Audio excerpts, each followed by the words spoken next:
ಎಲ್ಲರಿಗೂ ನಮಸ್ಕಾರ, welcome back to my channel. ಇವತ್ತಿನ ರೆಸಿಪಿ ಬಂದ್ಬಿಟ್ಟು ಟೊಮೊಟೊ ಬಾತ್ ಅಂದರೆ ಯಾರಿಗೆ ತಾನೇ ಇಷ್ಟ ಇಲ್ಲ ಹೇಳಿ. ಮಕ್ಕಳು ದೊಡ್ಡವರು ಎಲ್ಲ ಇಷ್ಟಪಟ್ಟು ತಿನ್ನುವಂಥ ಫೇವ್ರೆಟ್ ತಿಂಡಿನೇ ಅಂತ ಹೇಳ್ಬೋದು. ಬನ್ನಿ ಹಾಗಾದರೆ ಹೇಗೆ ಮಾಡೋದಂತ ನೋಡ್ಕೊಂಡು ಬರೋಣ. ಮೊದಲಿಗೆ ನಾನು ಇಲ್ಲಿ 3-4 ಟೇಬಲ್ ಸ್ಪೂನಷ್ಟು ಎಣ್ಣೆ ಹಾಕ್ಕೊಂಡಿದ್ದೀನಿ. ಮತ್ತು ನಾನು ಇದಕ್ಕೆ ಎಲ್ಲನೂ ಬಿರಿಯಾನಿ ಮಸಾಲಾನ ಹಾಕ್ಕೊತಾ ಇದ್ದೀನಿ. ಚಕ್ಕೆ, ಲವಂಗ, ಏಲಕ್ಕಿ, ಪಲಾವ್ ಎಲೆ, 4-5 ಗೋಡಂಬಿ ಮತ್ತು ಮರಾಠಿ ಮಗ್ಗು ಎಲ್ಲವನ್ನೂ ಕೂಡ ಹಾಕ್ಕೊಂಡು ಚೆನ್ನಾಗಿ ಇದನ್ನ ಫ್ರೈ ಮಾಡ್ಕೊಂಡ್ಮೇಲೆ ಇದಕ್ಕೆ ನಾನು ಎರಡು ಗೆಡ್ಡೆ ಈರುಳ್ಳಿನ ನಾನು ಕಟ್ ಮಾಡಿ ಇಟ್ಕೊಂಡಿದ್ದೆ ಉದ್ದುದ್ದವಾಗಿ. ಅದನ್ನು ಕೂಡ ಇಲ್ಲಿ ಹಾಕ್ಕೊಂಡು ಚೆನ್ನಾಗಿ ಗೋಲ್ಡನ್ ಫ್ರೈ ಬರೋವರೆಗೂ ಇದನ್ನ ಹುರ್ಕೊಬೇಕು. ಎಲ್ಲಿವರೆಗೂ ಅಂತಂದರೆ ನೋಡಿ, ಈ ರೀತಿ ನಾವು ಫ್ರೈ ಮಾಡ್ಕೊಬೇಕು. ನೋಡಿ, ಈ ಟೈಮಲ್ಲಿ ನಾನು 2 ಹಸಿಮೆಣ್ಸಿನ್ಕಾಯಿ ಹಾಕ್ಕೊತಾ ಇದ್ದೀನಿ. ನೀವು 2 ಖಾರ ಜಾಸ್ತಿ ಬೇಕು ಅಂದರೆ ಇನ್ನೊಂದು 2 ಹಸಿಮೆಣ್ಸಿನ್ಕಾಯಿ ಜಾಸ್ತಿ ಹಾಕ್ಕೊಳ್ಳಿ. ನಂತರ ಈ ಫ್ರೈ ಮಾಡೋ ಟೈಮಲ್ಲಿ ನಾನಿಲ್ಲಿ ಪುದೀನ ಸೊಪ್ಪು ಹಾಕ್ಕೊತಾ ಇದ್ದೀನಿ. 1 ಹಿಡಿಯಷ್ಟು ಪುದೀನ ಸೊಪ್ಪು ಹಾಕ್ಕೊಂಡು ಇದನ್ನ ನೋಡಿ ಈ ರೀತಿ ನಾನು ಫ್ರೈ ಮಾಡಿ ಇಟ್ಕೊಂಡಿದ್ದೀನಿ. ಇಲ್ಲಿವರೆಗೂ ನಾವು ಚೆನ್ನಾಗಿ ಫ್ರೈ ಮಾಡ್ಕೊಬೇಕು. ಇದು ಫ್ರೈ ಆಗಿದೆ. ಇವಾಗ ಇದಕ್ಕೆ ನಾನು 2 ಟೇಬಲ್ ಸ್ಪೂನಷ್ಟು ಜಿಂಜರ್ ಗಾರ್ಲಿಕ್ ಪೇಸ್ಟ್ ಹಾಕ್ಕೊತಾ ಇದ್ದೀನಿ, ಅಂದರೆ ಈರುಳ್ಳಿ ಪೇಸ್ಟ್ ಹಾಕ್ಕೊತಾ ಇದ್ದೀನಿ. ಹಾಕ್ಕೊಂಡು ಚೆನ್ನಾಗಿಂದ ಫ್ರೈ ಮಾಡ್ಕೊಬೇಕು. ಎಲ್ಲಿವರೆಗೂ ಅಂದರೆ ಹಸಿ ಸ್ಮೆಲ್ ಹೋಗೋವರೆಗೂ ನಾವು ಚೆನ್ನಾಗಿಂದ ಫ್ರೈ ಮಾಡ್ಕೋಬೇಕು. ಈಗ ಇದಕ್ಕೆ ನಾನು ಹಸಿ ಬಟಾಣಿನ ಕೂಡ ಹಾಕ್ಕೊತಾ ಇದ್ದೀನಿ. ಹಸಿ ಬಟಾಣಿ ಇಲ್ಲ ಅಂದರೆ ಒಣಗಿರೋ ಬಟಾಣಿನೇ ನೆನೆಸಿ ಆಮೇಲೆ ಕೂಡ ನೀವು ಹಾಕ್ಕೊಬೋದು. ನೋಡಿ, ಈಗ ಬಟಾಣಿ ಹಾಕ್ಕೊಂಡು ಚೆನ್ನಾಗಿಂದ ಫ್ರೈ ಮಾಡ್ಕೊತಾ ಇದ್ದೀನಿ. ಫ್ರೈ ಮಾಡೋ ಟೈಮಲ್ಲಿ ನಾನು ಇದಕ್ಕೆ 3-4 ಟೊಮೊಟೊನ ಕಟ್ ಮಾಡಿ ಮಿಕ್ಸಿಗೆ ಹಾಕ್ಕೊಂಡಿದ್ದೆ, ಅದನ್ನು ಕೂಡ ಇಲ್ಲಿ ಹಾಕ್ಕೊತಾ ಇದ್ದೀನಿ. ಟೊಮೊಟೊ ಪೇಸ್ಟ್ನ ಹಾಕ್ಕೊತಾ ಇದ್ದೀನಿ. ಹಾಕ್ಕೊಂಡು ಇದನ್ನು ಹಸಿ ಸ್ಮೆಲ್ ಹೋಗೋವರೆಗೂ ಚೆನ್ನಾಗಿನ್ನ ಫ್ರೈ ಮಾಡ್ಕೊಬೇಕು.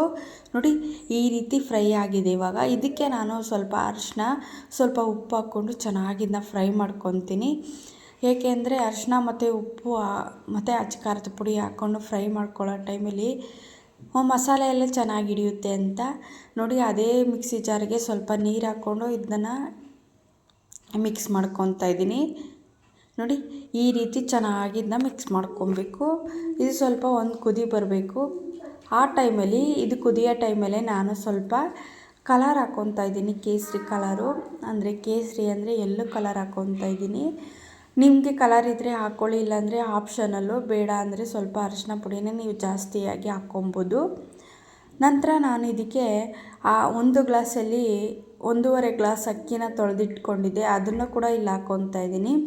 1.5 ಗ್ಲಾಸ್ಗೆ ನಾನು 3 ಗ್ಲಾಸಷ್ಟು ನೀರು ಹಾಕ್ಕೊತಾ ಇದ್ದೀನಿ. ಯಾಕೆಂದರೆ ಫಸ್ಟಿಗೆ ನಾವು ಮಸಾಲೆ ಅದೆಲ್ಲ ಹಾಕಿದ್ವಲ್ಲ, ಸ್ವಲ್ಪ ನೀರು ಅದೆಲ್ಲ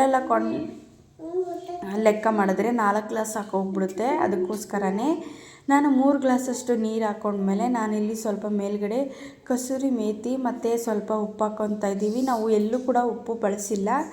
ನೋಡಿ, ಉಪ್ಪು ನೋಡ್ಕೊಂಡು ಹಾಕ್ಕೊಳ್ಳಿ, ರುಚಿ ನೋಡಿ ಹಾಕ್ಕೊಳ್ಳಿ. ನಂತರ ಉಪ್ಪು ಹಾಕ್ಕೊಂಡು ಚೆನ್ನಾಗಿನ್ನ ಮಿಕ್ಸ್ ಮಾಡ್ಕೊಳ್ಳೋಣ.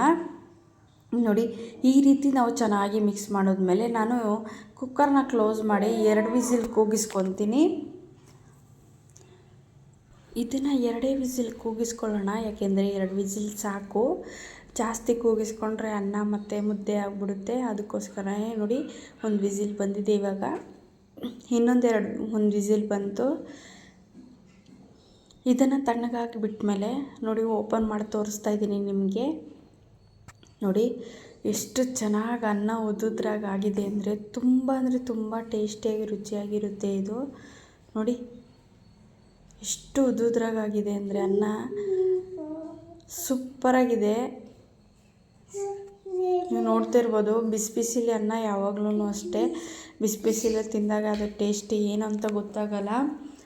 ಅದು ಆರಿದ್ಮೇಲೆ ಟೇಸ್ಟ್ ಏನಂತ ಗೊತ್ತಾಗುತ್ತೆ. ನೋಡಿ, ನಾನು ಎಲ್ಲನೂ ಮಿಕ್ಸ್ ಮಾಡಿಕೊಂಡು ಇವಾಗ ಒಂದು ಪ್ಲೇಟ್ಗೆ ಸರ್ವ್ ಮಾಡ್ಕೊತಾ ಇದ್ದೀನಿ. ನೋಡ್ತಾ ಇದ್ದರೆ ಬಾಯಲ್ಲಿ ನೀರು ಬರ್ತಾ ಇರುತ್ತೆ, ಆ ಥರ ರುಚಿಯಾಗಿ ಟೇಸ್ಟಿಯಾಗಿರುತ್ತೆ ಇದು. ತುಂಬ ಟೇಸ್ಟಿಯಾಗಿ ರುಚಿಯಾಗಿರುತ್ತೆ. ಈ ರೀತಿ ಒಂದ್ಸಲ ಟ್ರೈ ಮಾಡಿ ಹೇಗಿತ್ತು ಅಂತ ಕಮೆಂಟಲ್ಲಿ ತಿಳಿಸಿ ನನಗೆ. ನೋಡಿ, ನಾನು ಜೊತೆಗೆ ಈರುಳ್ಳಿ ಮತ್ತು ಮೊಸರು ಬಜ್ಜಿನ ಮಾಡ್ಕೊಂಡಿದ್ದೆ. ತುಂಬ ಟೇಸ್ಟಿಯಾಗಿತ್ತು. ನನಗೂ ಕೂಡ ಇಷ್ಟ ಆಯಿತು, ನಿಮಗೂ ಇಷ್ಟ ಆಗಿದೆ ಅಂದ್ಕೊಂಡಿದ್ದೀನಿ. ಇಷ್ಟ ಆಗಿದರೆ ಲೈಕ್ ಮಾಡಿ, ಶೇರ್ ಮಾಡಿ, ಸಬ್ಸ್ಕ್ರೈಬ್ ಮಾಡ್ಕೊಂಡಿಲ್ಲ ಅಂದರೆ ಸಬ್ಸ್ಕ್ರೈಬ್ ಮಾಡ್ಕೊಳ್ಳಿ. ಫ್ರೆಂಡು ಫ್ಯಾಮಿಲಿಗೆಲ್ಲ ಶೇರ್ ಮಾಡಿ ಅಂತೀನಿ. ಟೇಕ್ ಕೇರ್, ಬಾಯ್.